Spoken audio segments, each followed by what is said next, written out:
So today I'm sharing subtle ways you might be reflecting your abuser's behavior onto others, and more importantly, how to stop doing that shit. Okay?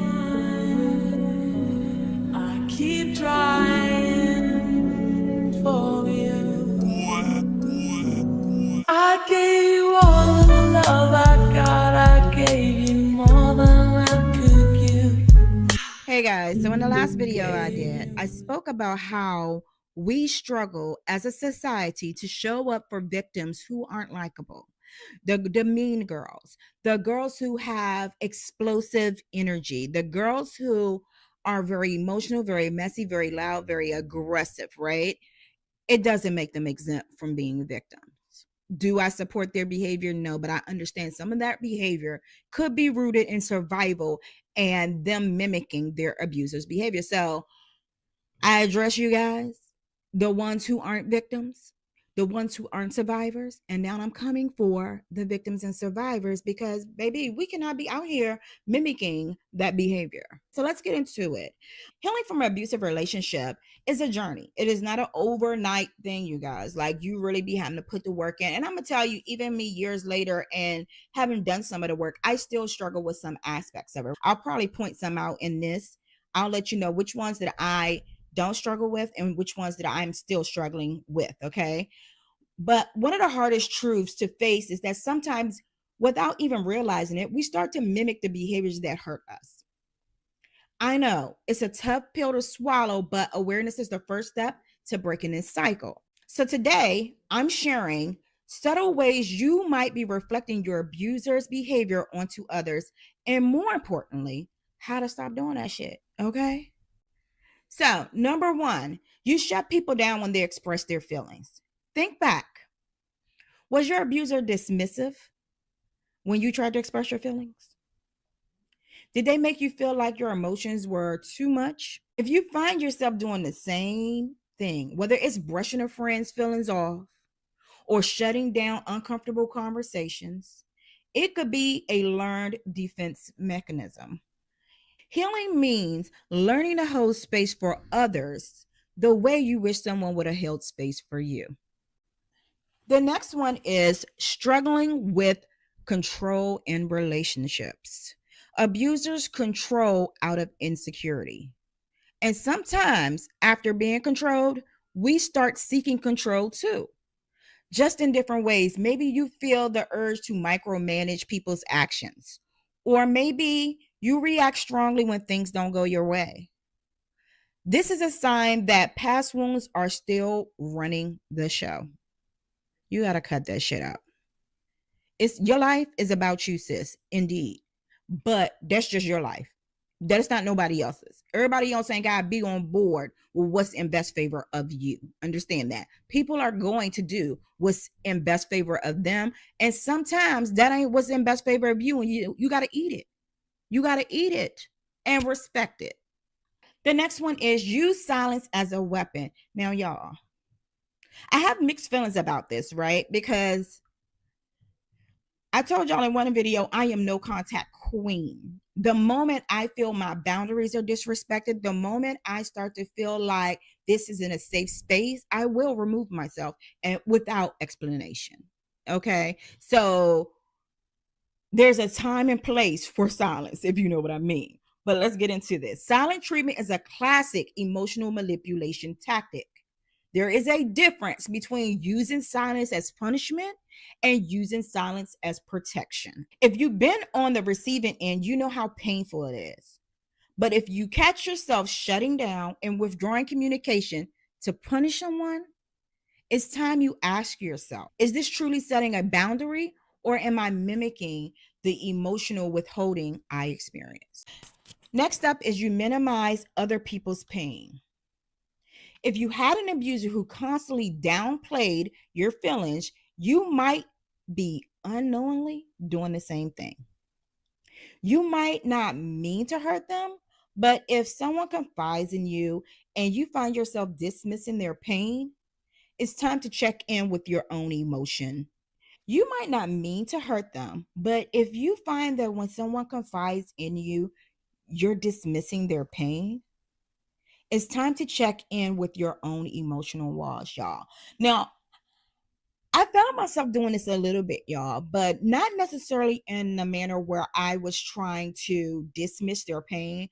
But I think, if y'all heard me talk a lot about this in my vlogs lately, letting go of the toxic positivity. So if y'all notice, like in my vlogs, I have not been like positivity queen, right? 2025 has come in with a bang. The end of 2024 has been wearing my ass out. And I really just wanted to show up fully authentic and not faking a funk. So it has not been super positive over this bitch, if you know what I'm saying. With that being said, I did find myself last year trying to force my friends when talking to them to continue to look at the positive side of things. So it was like if they wanted to vent or they wanted to speak about something going on in their life, it was like, we're not doing that. And it just wasn't healthy. It was not healthy at all. So I don't know if that was actually a trait that I picked up from my abuser per se, but it was definitely something that I had to be self-aware about. Next up, you struggle to apologize or take accountability. I don't have a problem with this. I honestly feel like being apologetic when you got to be self-aware though. If you are not aware of the shit you do, then you ain't gonna ever want to apologize. But I feel like apologizing is the first step to moving forward with anything.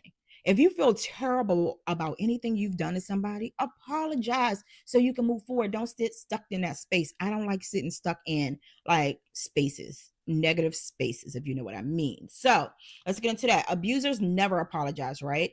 And sometimes after being blamed for everything, y'all know, if you're a victim or survivor, you know everything that goes wrong in an abuser's life is your fucking fault. We develop defensiveness as a shield. Growth means being able to say, I was wrong, I'll do better. Accountability is not a weakness, y'all. But again, I understand not wanting to say sorry because you've been saying sorry for years for some shit that had nothing to do with you just to keep the peace.